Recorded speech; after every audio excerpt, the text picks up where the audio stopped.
بهرام کریمی.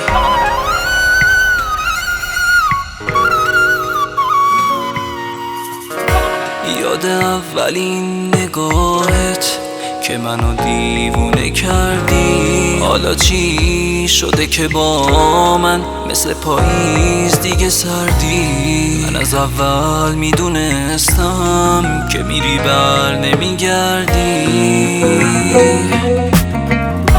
چی میشه که پشت یه مرد بی صدا میشکنه اما با سکوتش جا میذاره قصه ها رو واسه فردا، پر احساس وجودش ولی بازم میشه تنها. واسه قلبی که ترک داشت دست تو مرهم درده، ببین آخرش شکستم، این ته عشق یه مرده. اینم خاطرات مردی که تو رو تجربه کرده.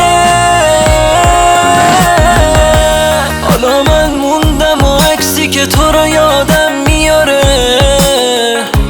پر حسرت و سکوتم که ببینمت باز دوباره. توی خاطرات بی تو میسوزه این تن خسته، آخرش تو بردی اما تو برم پر از شکسته.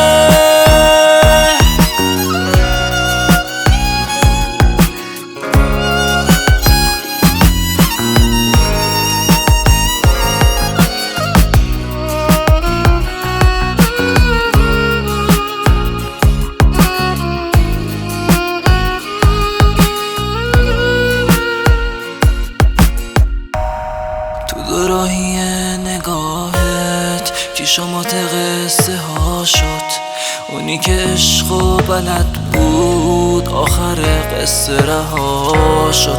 من از اون شبی که رفتی به خدا گریه نکردم، ولی از عمق وجودم پر بغضم پر دردم. واسه قلبی که ترک داشت دست تو مرهم درده، ببین آخرش شکستم، این ته عشق یه مرده. اینم خاطرات مردی که تو رو تجربه کرده.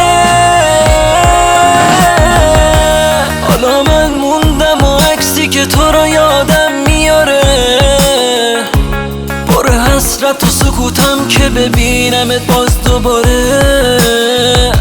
توی خاطرات بی تو میسوزه این تن خسته، آخرش تو بردی اما تو برم پر از شکسته.